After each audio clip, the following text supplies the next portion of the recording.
Bonjour à tous, bienvenue chez Alpine Foil pour la présentation de la gamme d'ailes DW. Et avant de vous parler vraiment de la gamme d'ailes, je vais faire un petit état des lieux, un petit peu de ce que l'on a aujourd'hui en wing et depuis 3 ans de l'évolution du wing. Alors en fait, au niveau du wing, au départ, quand l'activité a démarré, la majorité des pratiquants utilisaient des foils de surf et de sup. Donc c'était des foils qui étaient plutôt assez épais, relativement lents et du coup en wing qui apportaient pas trop de sensations. Depuis, en fait, la pratique a un petit peu évolué et finalement, si on fait un peu le constat et l'état des lieux du wing, aujourd'hui, soit on va avoir des ailes qui sont plutôt rapides mais qui démarrent avec pas mal de vent, soit on va avoir des ailes de très grande surface, 2000-2005, qui vont décoller tôt mais qui vont saturer et du coup qui vont être très lassantes. Alors en fait, à partir de ce constat, on a essayé de faire une étude pour essayer de trouver un nouveau profil qui soit plus adapté à la pratique du wing foil. Donc l'hiver dernier, on s'est vraiment plongé là-dessus et on a réussi à trouver un profil qui est extrêmement intéressant et qui permet vraiment d'apporter ce démarrage à très faible vitesse tout en ayant une excellente glisse et surtout un paramètre très intéressant, un centre de poussée constant. Le centre de poussée constant, qu'est-ce que ça veut dire?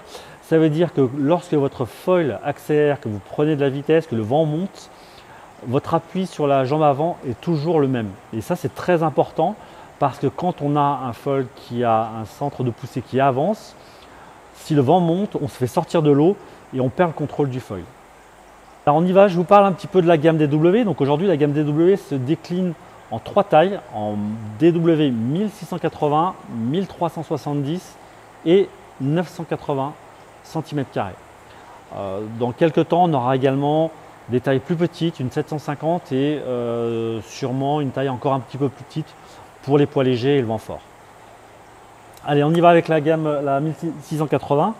Donc la 1680, c'est cette aile-là. Donc cette aile, 1680 cm² pour 109 cm d'envergure. C'est une aile avec un aspect ratio relativement élevé, mais la particularité de cette aile, c'est vraiment d'être très accessible. Alors cette 1680, en fait, avec ce nouveau profil, elle va se comporter un peu comme une 2005 en plage basse et un peu comme une 1300, 1200 en plage haute. Donc c'est une aile qui glisse beaucoup, qui est très douce, qui va démarrer très progressivement et qui va apporter énormément de glisse. Donc à l'inverse un petit peu des ailes à ratio plus modéré ou que l'on peut trouver un petit peu sur le marché aujourd'hui, quand on va se retrouver dans un jibe, c'est une aile qui va glisser énormément et donc le jibe va être beaucoup plus facile. Les ailes classiques standards, généralement, dès que la traction s'arrête dans l'aile, le foil s'arrête également et retombe. Et finalement, le jibe est plus difficile. Alors cette aile, à qui elle s'adresse? Elle s'adresse aussi bien à des débutants, des personnes qui n'ont jamais fait de wing foil de leur vie, qu'à des personnes qui pratiquent déjà le wing foil depuis très longtemps. Pourquoi? Simplement parce que cette aile peut démarrer avec très peu d'air. Moi personnellement, avec cette aile, je démarre à partir de 8 nœuds pour mes 75 kg. Et en plage haute, on peut aller jusqu'à 20-25 nœuds sans trop de problèmes. Pour les débutants, cette aile va lever progressivement, c'est-à-dire que vous n'allez pas vous faire sortir brutalement de l'eau, elle va démarrer progressivement, elle va vous porter, même si vous n'allez pas pomper, vous allez décoller à faible vitesse et puis vous allez accélérer progressivement tout en gardant le contrôle et en ayant une très bonne stabilité latérale. Pour les personnes plus expérimentées, elle va être intéressante aussi pour tous ceux qui souhaitent naviguer dans les petits thermiques d'été, donc dans des 8 nœuds, voire 10 nœuds. Même pour des poids lourds, donc des poids 85, 90, voire 100 kg, cette aile est parfaitement adaptée. Cette aile, on l'utilise aussi dans d'autres disciplines. On va pouvoir l'utiliser en surf foil, en sup foil et aussi en dock start. C'est une pratique qui se développe de plus en plus et c'est une aile qui marche extrêmement bien en dock start, voire même en beach start pour les meilleurs pratiquants. Tu restes perché en fait dans rien. Voilà, tu arrives à rester en l'air. Je me suis loupé dans le jibe. J'en revenais pas, j'étais encore en l'air. Qu'est-ce qui se passe? Habituellement, tu sais, Ouais. Allez, on passe à la 1370. Alors, La 1370, pour moi, c'est c'est une de mes ailes préférées. C'est vraiment une des ailes de mon Quiver. C'est-à-dire qu'avec cette aile-là, avec ma voile de 6 mètres carrés, mes 75 kg, je décolle à partir de 10 nœuds. Autant dire que aujourd'hui, j'ai plus de frustration par rapport à une pratique kitefoil qui démarre très tôt. Je décolle quasiment pareil, voire même presque plus tôt dans certains cas. Et tout ça avec vraiment une super glisse. Même si le vent monte.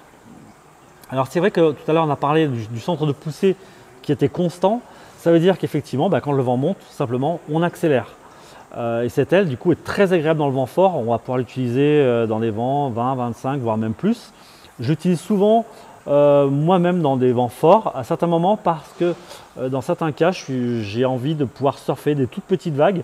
Donc quand le plan d'eau est relativement lisse, avec cette DW 1370, je vais pouvoir commencer à surfer des petites vagues de 20-30 cm, voire un peu plus grosses. Et surtout, ce qui va vraiment m'intéresser sur cette vague, c'est sa grosse capacité de glisse et de reconnexion. C'est-à-dire qu'on va pouvoir, en Méditerranée, c'est souvent le cas, on a une vague qui démarre, qui déferle sur une vingtaine de mètres, puis elle s'arrête, puis il y en a une autre qui démarre derrière. Et du coup, il faut pouvoir reconnecter. Avec une aile classique, il faut reprendre sa voile en main, pousser. Là, ça se fait au niveau des pieds. Il suffit juste de pomper simplement avec les pieds et immédiatement l'aile relance. Et c'est ce qui fait aussi son démarrage dans le vent léger. C'est-à-dire qu'effectivement, en appuyant à peine, tout de suite on a un retour et l'aile relance et envoie de l'énergie, et ce qui permet à la fois de partir tôt, mais aussi de reconnecter très facilement entre les vagues. Donc cette aile, c'est une aile qui est très maniable. On va pouvoir l'utiliser avec un stabilisateur SHA qui la débride encore un peu plus. Et pour ceux qui veulent encore plus de maniabilité, ils peuvent prendre les versions retaillées à 40 voire 35 cm, donc qui vont permettre d'encore améliorer le carving avec ces ailes. Allez, on passe à la 980. Alors la 980, donc ça c'est aussi une de mes ailes que je préfère. C'est une de mes ailes de mon Quiver.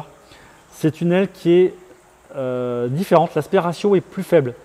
Elle a moins d'envergure, 93 cm, toujours 980 cm² d'envergure, mais une aile cette fois qui est très très maniable. Donc qui va permettre de faire des courbes très serrées. C'est une aile qui renvoie beaucoup d'énergie, c'est-à-dire qu'au pumping on va pouvoir tout de suite ressentir ce qui se passe sous l'eau et ajuster ses appuis. Elle va être très tolérante, c'est-à-dire que le décrochage va être très tardif. Cette 980 en plage basse, elle se comporte comme une 1200 et en plage haute, plutôt comme une 850.